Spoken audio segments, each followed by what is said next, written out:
Good afternoon. My name is AshleyRodgers, and this is my final course project for iTech 4288. So I currently work for Reese Heating and Air, and what we do is we serve air conditioning and refrigeration needs by residential and commercial businesses. Today we're going to focus on our largest client, which is Walmart. We currently work for 50 of the Walmarts where we go 365, 24/7, and they rely a lot on us getting their parts to fix their freezers and their coolers so that they don't lose product. So as you can see on this slide, I did put a picture of Walmart up. I know most people know what it is, but just in case. The product that we were seeking is called a Torque Master. It's a very small part, as you can see. It's that little black box, but it controls a lot of things. So that door that you pull on to grab your entrees out of the frozen food section are all dependent upon this little black box. It keeps the door closed completely, it allows the door to open, it sets how far the door sits, and so without that Torque Master, the door cannot be fully closed and they will lose product if it's not on there. The main goal when I usually look for a product is that it's affordable, it's reliable, it's great quality, and I know that the vendor is going to do what they're supposed to do, get it to me in a timely manner, and move on about my day. But in this situation, we are not allowed to do so because Walmart kind of picks and chooses its own vendors, and we do what they tell us to do. So as you can see, we have two vendors today, and that's Anthony Door Company and Hill Phoenix. Now, usually we work through Anthony because they 9 times out of 10 build the door that we're working on at Walmart, but Walmart works strictly through Hill Phoenix a lot of the time.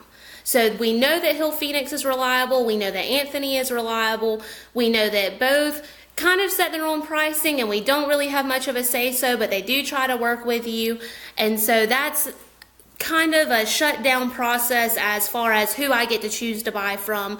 But the crazy thing here is that I had to call Anthony Door Manufacturing to find my part number, and I also emailed them a photo of the part I was searching for, and then I did the same for Hill Phoenix, but I'm only allowed to speak to Hill Phoenix through email.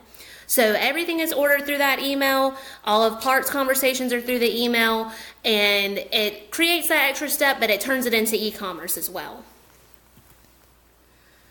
So as you can see, I've put 2 documents on the screen. One is from Anthony Door Company, where they're giving us our part and how much it's going to be.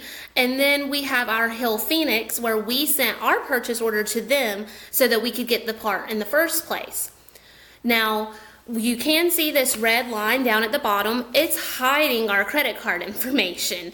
So that means that all of our personal information is sent through this email to Hill Phoenix, and whatever happens from there is on them. How secure is it? I'm not exactly sure, to be honest. I know that they have their firewalls in place and things of that nature, but at the end of the day, it is an email. It is on the bottom of a scanned piece of paper, and you just have to trust that they're going to keep that to themselves. They do have terms and conditions where they claim that they do not share the information with anybody else, that they take all means necessary to keep that information between us and the salesperson.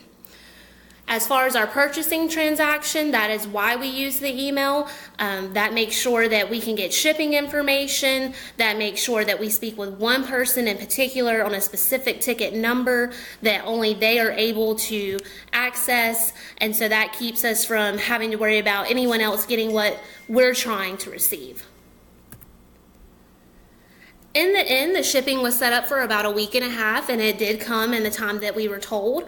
You can see that the box below is open because we've already completed the job, but the taping is not very good. The box condition itself is not very good. There were random holes in it. The taping it doesn't go around the box at all, and it barely covers the top. But it's also quite large for such a small object. So what did that mean? Wrong product. So unfortunately, this came from a week and a half situation to about a month and a half situation where we had to wait for the vendor to correct their mistake, especially because we had the email in place with the photo and it was their job to make sure they sent us the right thing. Now, is the packaging different from a brick and mortar shop? Absolutely. Usually we buy from Baker Distributing out of Byron, Georgia, and when we pick up our parts there, 9 times out of 10, they're not in a box. They hand you the product and you go on about your day. But because we did order through online, it comes in this box, and so that comes with the unwrapping, the extra, and if I had to choose to do it differently, I would have never have used that vendor. I would have walked into my brick and mortar shop and made sure I had the right part within a day rather than a week and a half, and then risk getting the wrong part. Thank you.